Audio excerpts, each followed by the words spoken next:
അങ്ങയോട് ചർച്ച നടത്താനും അങ്ങയുടെ ഇത്തരത്തിലുള്ള ജനാധിപത്യ വിരുദ്ധമായ ഇടപെടലിനെ ഇരുന്ന് തരാനും എനിക്ക് താല്പര്യവുമില്ല, സമയവുമില്ല.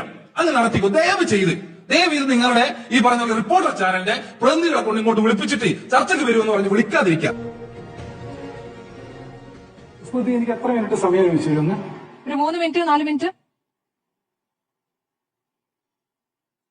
ഈ ചർച്ചയുടെ ആദ്യഘട്ടത്തിൽ അങ്ങ് എനിക്ക് അനുവദിച്ചത് 5 മിനിറ്റ് ബഹുഭൂരിപക്ഷ സമയം അങ്ങ് ഇടപെട്ടുകൊണ്ടിരിക്കുകയായിരുന്നു. അതിനുശേഷം ഈ ചർച്ചയുടെ മുക്കാൽ പങ്ക് ഒരു രാഷ്ട്രീയ മുന്നണിയിലെ 2 പാർട്ടിയുടെ നേതാക്കന്മാര്, കോൺഗ്രസിന്റെ പ്രതിനിധി, അതേപോലെ തന്നെ UDF മുന്നണിക്കത്തെ RSPയുടെ നേതാവ്, ഈ രണ്ടുപേരും ഈ ചർച്ചയുടെ മുക്കാൽ സമയവും എടുത്ത് നടത്തിയിട്ടുള്ള അഭിപ്രായ പ്രകടനങ്ങൾ, അതിനകത്ത് മറുപടി കഴിയുന്നതിന് വേണ്ടി അങ്ങ് ഈ ചർച്ചയുടെ അവസാനത്തെ 2 മിനിറ്റ് എനിക്ക് അനുവദിച്ചിരിക്കുകയാണ്. എന്ത് വിരോധാഭാസമാണ്! ഞാൻ ഈ പറഞ്ഞ വേറെ പണിയില്ലാതാക്കുന്ന ആളല്ല, അങ്ങ് മനസ്സിലായിക്കോ. എന്റെ 1 മണിക്കൂർ സമയം ഇവിടെ റിപ്പോർട്ടർ ചാനൽ വന്നിരിക്കുന്ന നേരത്ത് എനിക്ക് 100 പണി ഇവിടെ തെരഞ്ഞെടുപ്പുമായി ബന്ധപ്പെട്ട് നടത്താനുണ്ട്.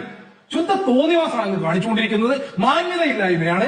ഇത് മാധ്യമ പ്രവർത്തനമാണോ, അതല്ലെങ്കിൽ മറ്റെന്തെങ്കിലും ഇവർ ഈ 3/4 മണിക്കൂർ സമയം രാഷ്ട്രീയ നിരീക്ഷകരാണ്. നേരത്തെ നിങ്ങൾക്കൊപ്പം ഉണ്ടായിരുന്ന രാഷ്ട്രീയ നിരീക്ഷകനായിരുന്നു, ഇപ്പോൾ അങ്ങനെയല്ല എന്നുകൊണ്ട് ഒരു നേതാവൊന്നുമല്ല അത് ഒരു അംഗത്വം എടുത്തു എന്നേ സമയം കളയാണ്ട് ആർഷോ മറുപടി പറയൂ. ആർഷോ, ഇത് എന്തിനാണ് ഈ ബഹളം വെക്കുന്നത്? ആർഷോ പകുതി സമയവും ബഹളത്തിന് സമയം കളയാണ്, ഉത്തരത്തിലേക്ക് വരുന്നില്ല. എടുത്തു നോക്കൂ ആർഷോ, എടുത്തു നോക്കിയാൽ മതി. ഈ 1 മണിക്കൂർ ചർച്ചയുടെ 3/4 മണിക്കൂർ 2 മിനിറ്റിൽ ഞാൻ ഇതിന് മറുപടി പറയാനാ പറയുന്നത്. ഞാൻ 4 മിനിറ്റ് മറുപടി പറയാൻ ഞാൻ പറഞ്ഞല്ലോ. 3 മിനിറ്റ് ഇത്തരത്തിലുള്ള ചർച്ചക്കകത്ത് പങ്കെടുക്കാൻ താല്പര്യപ്പെടുന്നില്ല.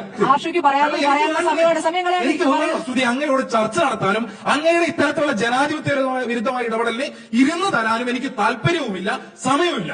അങ്ങ് നടത്തിക്കോ ദയവ് ചെയ്ത്. ഇത് നിങ്ങളുടെ ഈ പറഞ്ഞ റിപ്പോർട്ടർ ചാനലിന്റെ പ്രതിനിധികളെ കൊണ്ട് ഇങ്ങോട്ട് വിളിപ്പിച്ചിട്ട് ചർച്ചയ്ക്ക് വരുമെന്ന് പറഞ്ഞ് വിളിക്കാതിരിക്കാം. ചർച്ചയിൽ ഉന്നയിച്ച ഒരു ചോദ്യത്തിന് പോലെ ഉത്തരം പറയാതെ 8 മണിയാകുമ്പോൾ ഇറങ്ങിപ്പോകലാണ്.